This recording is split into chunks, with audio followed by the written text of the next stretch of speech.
এই টেস্টি বোল চ্যানেলে আপনাদের সবাইকে অনেক স্বাগত। আজ আমি আপনাদের সাথে শেয়ার করব ফুল চিংড়ি বা কুচো চিংড়ির বড়ার রেসিপি। তো চলুন বন্ধুরা, রেসিপিটি আমরা শুরু করি। প্রথমেই আমি এখানে কুচো চিংড়িগুলি ভালো মতন ধুয়ে একটি ছাঁকনিতে জল ঝরাতে দেব। এবার আমি একটি পাত্রে চিংড়ি মাছগুলি নিয়ে এর সাথে আমি এখানে পেঁয়াজ কুচি, আদা কুচি, রসুন কুচি এবং কাঁচা লঙ্কা কুচি দিয়ে দেব। আপনারা যে যেরকম ঝাল পছন্দ করেন সেইভাবে কাঁচা লঙ্কা ব্যবহার করবেন। এবার আমি এখানে একটি আলু গ্রেট করে রেখেছি, সেই আলুটিও কিন্তু দিয়ে দেব।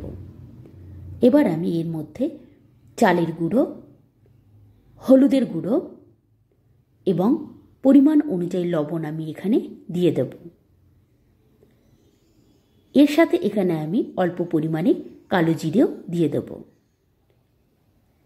এবার আমি এই বড়াটি এক্সট্রা একটু মুচমুচে করার জন্য আমি এখানে অল্প পরিমাণে একটু সুজিও দিয়ে দেব। এবার আমি এই সমস্ত উপকরণগুলিকে হাতের সাহায্যে ভালো মতন কিন্তু মাখিয়ে নেব। আপনারাও চেষ্টা করবেন হাত ব্যবহার করতে, তাহলে কিন্তু দেখবেন সমস্ত উপকরণগুলি কিন্তু মাছের সাথে বেশ ভালো মতন কিন্তু মিশে যাবে। এবার আমি একটু সময় নিয়ে ভালো মতন কিন্তু মাছের সাথে এই উপকরণটি মিশিয়ে নেব। যখন ভালো মতন উপকরণগুলি মাখানো হয়ে যাবে, এবার আমি এই অবস্থায় কিছুক্ষণ মাছটি রেখে দেব।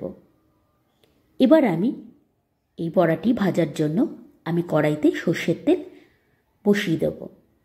তেল যখন বেশ ভালো মতন গরম হয়ে আসবে, এবার আমি এই বড়াগুলি তেলের মধ্যে এক এক করে দিয়ে দেব। আমি এখানে একটু বড় সাইজের কিন্তু বড়া ভাজছি, আপনারা চাইলে ছোট করতে পারেন। একটু খেয়াল রাখবেন বড়া ভাজার সময় যাতে গ্যাসের ফ্লেমটি মিডিয়ামে থাকে।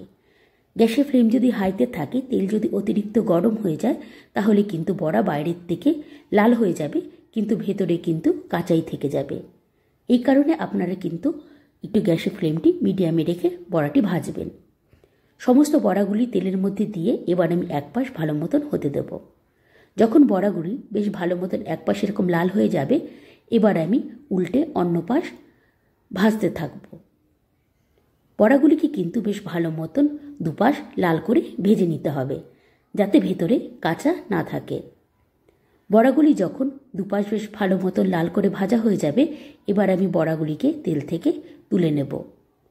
আমি কিন্তু এই একইভাবে সমস্ত বড়াগুলি কিন্তু ভেজে নেব। সমস্ত বড়াগুলি যখন ভাজা হয়ে যাবে, তখনই কিন্তু আমার তৈরি হয়ে যাবে কুচো চিংড়ি বা ফুল চিংড়ির এই বড়ার রেসিপি।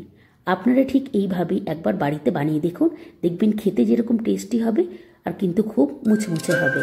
আজ তবে আসি বন্ধুরা, বাই।